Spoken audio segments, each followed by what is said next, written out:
Hi, I'm Sifu Kuttel and welcome to Taiji Connection, the series where we look at the moments between the movements and the transitions between positions.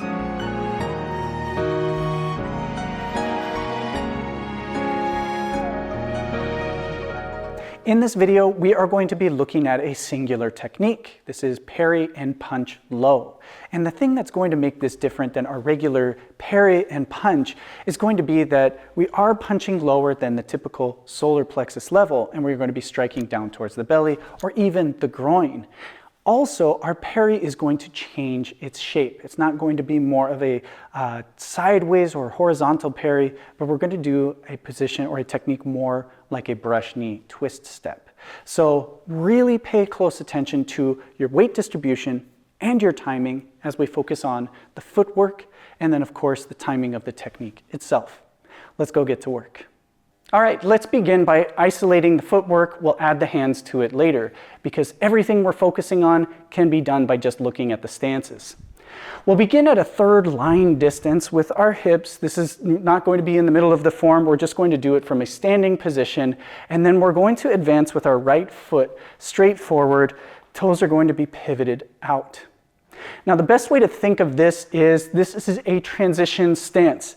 I'm stepping forward so that I can step forward with my left foot and then finish with my technique. So rather than stepping forward with my right foot, shifting back, turning and pivoting, and then advancing with my left foot, I'm going to cheat. I'm going to cut out that shift forward, shift back, and I'm simply going to step with the foot already pivoted. Now, as you do this, don't worry about lifting up too high. That's a very common mistake, is to try to lift, or even worse, is to try to step around. This is just going to be a forward advance. And then we'll be able to step straight forward and shift into bow stance.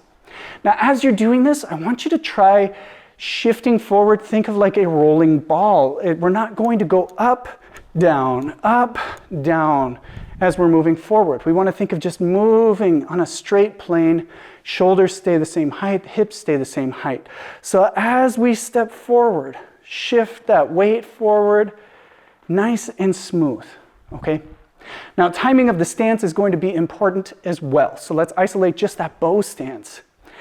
After I step forward, I want to turn my shoulder. So now right foot is forward, turn the shoulder, left foot is going to extend out. I touch the heel down. My weight is still on my back leg. I'm just resting the heel down. I'm going to rest the toes down. My weight is still on this back leg. Then I'm going to turn my waist. So I'm in the direction of my bow stance and shift forward. Okay? So again, really highlighting this. We have step and turn, step, light, toes come down, turn, and then shift. Okay? Again, towards this corner, a little bit more smooth, is step and turn, step out, toes come down, turn, and shift. Really important you work on this because now when we add the hands, everything has to act together. We have to have good timeliness for this. Now, parry and punch is, this is going to start the same way as our regular technique. You can think of it as you're blocking somebody coming in with a straight punch. We're going to connect with the hand first before we redirect 1, 2, and then move in for that punch. But in this case, I don't want you to think of like hitting with the bone from where the thumb is. You want to turn your hand so that the knuckles are actually pointing towards the 45-degree angle. It's not straight forward, it's not to the side, it's to the 45 degrees, okay? Almost as if doing a back fist. You can also think if somebody's grabbing your arm, you're breaking the grip, and then now we're moving into the next technique. Timing is going to be pretty simple. Right hand and right foot move together. So as I step up, my right hand comes forward. Now, I need to prepare my left hand. So at the same time, my left hand's going to come up next to the ear. Okay? Almost like I'm just going to do a chop down. My elbow stays down, my hand is next to my ear, and I'm ready to chop forward. So everything moving together. Right hand, right foot. Now from here, as I shift forward, left hand is going to extend out. Now notice, I'm not going to keep my thumb up on this one. I'm going to turn my palm. And as I do this, I'm going to reach across. Okay, so now I'm at the 45-degree angle. This is the big difference between our regular parry and punch to now where we're going to do more like a brush knee for our parry and punch. So now towards this corner, right hand and left hand come up, step out, we connect. My right hand should still be extended. Then I'm going to shift forward and left hand, left foot come out. My right hand drops down to the belly. Now at this position, we'll start over one more time, and then I'll highlight again, hands come up, right hand, right foot, shift forward, left hand, left foot. This is again where it's important, we're still back on this leg. I should be able to just lift this leg up without any issue. My toes come down, my hand is now going to come down like brush knee.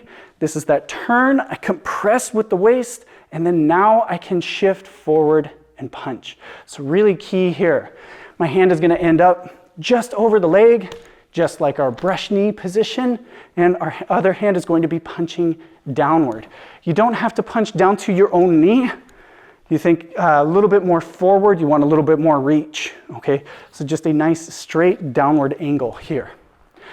Let's put this together. Again, we have same timing.